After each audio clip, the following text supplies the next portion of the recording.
पता है, फाइनेंस में कामयाब होना कोई रॉकेट साइंस नहीं है। ये असल में एक व्यवहार का खेल है, एक सॉफ्ट स्किल है। सुनने में शायद थोड़ा अजीब लगे, पर यह बिल्कुल सच है।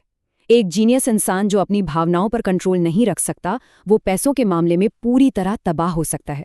और वहीं दूसरी तरफ एक बिल्कुल आम इंसान जिसे फाइनेंस की कोई खास जानकारी भी नहीं है, वो सिर्फ कुछ अच्छी आदतें अपनाकर अमीर बन सकता है। तो चलिए इस आइडिया को थोड़ा और गहराई से समझते हैं। हम दो ऐसे लोगों की कहानी से शुरू करने वाले हैं जिनकी जिंदगी, जिनकी पढ़ाई लिखाई और जिनका करियर एक दूसरे से बिल्कुल अलग था, पर उनका अंजाम हमें पैसे के बारे में एक बहुत ज़रूरी सबक सिखाता है। स्क्रीन पर जो ये दो नाम हैं, ये दो अलग अलग दुनियाओं की तरह हैं।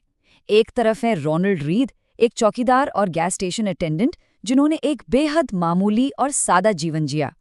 और दूसरी तरफ हैं रिचर्ड फुस्कोन, हार्वर्ड से पढ़े लिखे एक टॉप फाइनेंस एग्जीक्यूटिव जिनकी कामयाबी के चर्चे बिजनेस मैगजीन्स में होते थे। एक के पास ज़मीनी अनुभव था तो दूसरे के पास दुनिया की सबसे अच्छी डिग्री। तो अब सवाल ये उठता है, इन दोनों में से कौन करोड़ों की दौलत छोड़कर गया और कौन सड़क पर आ गया, मतलब दिवालिया हो गया? जरा सोचिए, जवाब शायद वो नहीं है जो आपके मन में आ रहा है। हार्वर्ड से पढ़े रिचर्ड फुस्कॉन, जिनका 18,000 स्क्वायर फीट का एक आलीशान घर था जिसमें 11 बाथरूम थे और जिसके रख रखाव का महीने का खर्चा ही $90,000 से ज़्यादा था, वो 2008 के फाइनेंशियल क्राइसिस में पूरी तरह से दिवालिया हो गए। उन्हें जज को कहना पड़ा, फिलहाल मेरी कोई आमदनी नहीं है।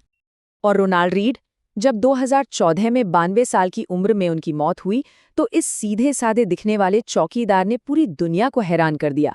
उन्होंने अपने पीछे $8 मिलियन यानी आज के हिसाब से लगभग 66 करोड़ रुपए की संपत्ति छोड़ी, और इसका ज्यादातर हिस्सा उन्होंने एक लोकल अस्पताल और लाइब्रेरी को दान कर दिया। तो उनका राज क्या था? कोई राज था ही नहीं। उन्होंने बस अपनी कमाई से बचत की, ब्लू चिप स्टॉक्स में पैसा लगाया और दशकों तक बस धैर्य से इंतजार किया। आखिर में व्यवहार ने बुद्धि को हरा दिया। तो रोनाल्ड रीड की कहानी हमें ये तो सिखाती है कि पैसों में कामयाबी सिर्फ मेहनत या स्मार्ट होने से नहीं मिलती। इसमें एक और चीज़ का बहुत बड़ा हाथ होता है जिसे हम अक्सर नज़रअंदाज कर देते हैं, और वो है किस्मत। और इस बात को बिल गेट्स की कहानी से बेहतर कोई नहीं समझा सकता। सोचिए जरा, 1968 में दुनिया के ज़्यादातर यूनिवर्सिटी ग्रेजुएट्स ने भी कंप्यूटर नहीं देखा था, लेकिन उसी साल बिल गेट्स सियाटल के लेक साइड स्कूल में 8वीं क्लास में थे, जो शायद पूरी दुनिया का इकलौता हाई स्कूल था जिसके पास एक कंप्यूटर था। ये एक अविश्वसनीय इत्तेफाक था। इस बात की संभावना कितनी थी? चलिए हिसाब लगाते हैं। 1968 में दुनिया में करीब 30 करोड़ बच्चे हाई स्कूल जाने की उम्र के थे और उनमें से सिर्फ 300 लेक साइड स्कूल में पढ़ते थे।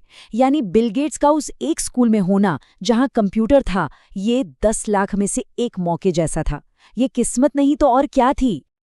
पर जैसा कहते हैं ना, कहानी का हमेशा एक दूसरा पहलू भी होता है। किस्मत का एक जुड़वा होता है जिसे कहते हैं जोखिम।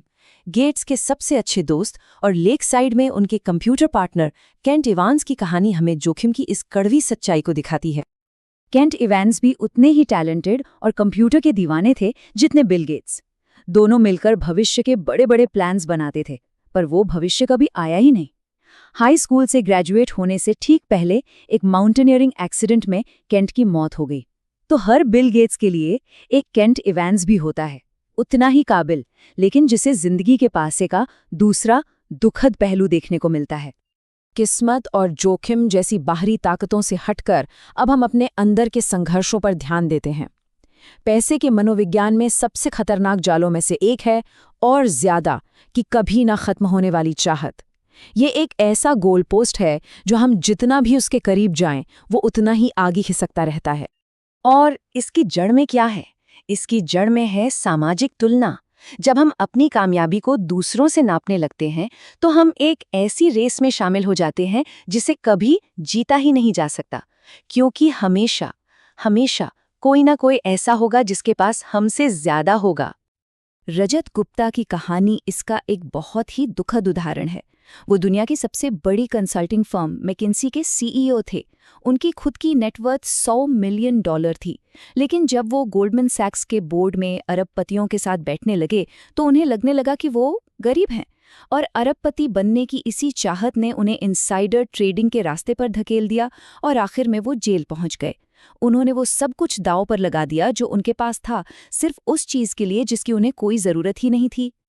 जैसा कि इस किताब में कहा गया है, सबसे मुश्किल फाइनेंशियल स्किल है गोल पोस्ट को हिलने से रोकना। ये समझना कि कब आपके पास काफी है, यही वो लाइन है जो संतुष्टि और बर्बादी के बीच का फर्क तय करती है। तो अगर और ज्यादा की दौड़ एक ऐसा खेल है जिसे जीता नहीं जा सकता, तो फिर असली दौलत बनती कैसे है? चलिए अब जोखिम और लालच से हटकर दौलत बनाने के सबसे शक्तिशाली लेकिन सबसे कम समझे जाने वाले सिद्धांत पर आते हैं, कंपाउंडिंग की शक्ति। जब भी हम वॉरेन बफे के बारे में सोचते हैं तो हमें एक जीनियस इन्वेस्टर की तस्वीर दिखती है, और वो है भी। लेकिन उनकी सफलता का असली राज सिर्फ सही स्टॉक चुनना नहीं है, बल्कि दशकों तक बाजार में टिके रहना है। उन्होंने सिर्फ 10 साल की उम्र से निवेश करना शुरू कर दिया था। अब इस स्लाइड पर जरा ध्यान से देखिए, क्योंकि ये इस पूरी बातचीत का सबसे हैरान करने वाला हिस्सा हो सकता है। वॉरेन बफेट की कुल 84.5 बिलियन डॉलर की संपत्ति में से 81.5 बिलियन डॉलर उनके 65वें जन्मदिन के बाद आए। मैं फिर से दोहराती हूँ, 84.5 में से 81.5 बिलियन, यानी उनकी 96% से ज्यादा दौलत बुढ़ापे में बनी। यही कंपाउंडिंग का जादू है। ये कोई रातों रात होने वाला चमत्कार नहीं है, बल्कि समय के साथ धीरे धीरे बढ़ने वाला एक विशाल पेड़ है। हम कंपाउंडिंग की इस ताकत को आसानी से क्यों नहीं समझ पाते? क्योंकि हमारा दिमाग सीधी रेखा में, मतलब लीनियर तरीके से सोचने का आदी है। अगर आपसे पूछा जाए कि 8 को 9 बार जोड़ने पर क्या आएगा, तो आप शायद तुरंत बता देंगे 72। लेकिन अगर आपसे 8 को 9 बार गुणा करने को कहा जाए, दिमाग चकरा जाएगा, है ना? जवाब है 13 करोड़ 42 लाख से भी ज्यादा। कंपाउंडिंग लीनियर जोड़ की तरह नहीं, बल्कि इस तरह के गुणा की तरह काम करती है। ये हमारी समझ से परे है, लेकिन यही दौलत बनाने की असली चाबी है। दौलत बना लेना एक बात है, लेकिन उसे हमेशा अपने पास बनाए रखना ये बिल्कुल अलग खेल है। और ये शायद इस पूरे विश्लेषण का सबसे जरूरी सबक है। अमीर बनना और अमीर बने रहना ये सफलता के दो अलग अलग कौशल हैं, और अक्सर एक दूसरे के बिल्कुल उल्टे भी। जेसी लिवरमोर अपने जमाने के सबसे महान स्टॉक ट्रेडरों में से एक थे। 1929 की महामंदी में, जब पूरी दुनिया बर्बाद हो रही थी, उन्होंने शॉर्ट सेलिंग करके आज के हिसाब से $3 बिलियन से ज्यादा कमाए। लेकिन कुछ ही सालों में उन्होंने और बड़े और जोखिम भरे दाव लगाकर सब कुछ गंवा दिया। वो अमीर बनने में माहिर थे, पर अमीर बने रहने में पूरी तरह से फेल हो गए। और ऐसा क्यों है? क्योंकि अमीर बनने के लिए आपको रिस्क लेना पड़ता है, आशावादी होना पड़ता है और हिम्मत दिखानी पड़ती है। लेकिन अमीर बने रहने के लिए इसका ठीक उल्टा चाहिए, विनम्रता, थोड़ा डर और ये समझना कि किस्मत जितनी जल्दी देती है उतनी ही जल्दी छीन भी सकती है। इसके लिए बचत और गलतियों की गुंजाइश रखना बेहद जरूरी है। तो सबसे जरूरी फाइनेंशियल स्किल क्या है? सबसे ज्यादा रिटर्न कमाना नहीं, बल्कि सर्वाइव करना, यानी बाजार में इतने लंबे समय तक टिके रहने की क्षमता कि कंपाउंडिंग अपना जादू दिखा सके। आपको हर बार सही होने की जरूरत नहीं है, बस आपको बड़े नुकसान से बचकर खेल से बाहर नहीं होना है। और ये हमें महान निवेशक बेंजामिन ग्राहम के एक बहुत ही शक्तिशाली विचार पर लाता है। सेफ्टी मार्जिन का मकसद भविष्य का अनुमान लगाने की जरूरत को ही खत्म कर देना है। इसका मतलब है कि भविष्य की भविष्यवाणी करने की कोशिश करने से कहीं बेहतर है एक ऐसा बफर बनाना जो आपको किसी भी अप्रत्याशित झटके से बचा सके। अंत में वित्तीय सफलता का मतलब सबसे बड़ा रिटर्न कमाना नहीं है, इसका मतलब है अटूट रहना, यानी अनब्रेकेबल होना।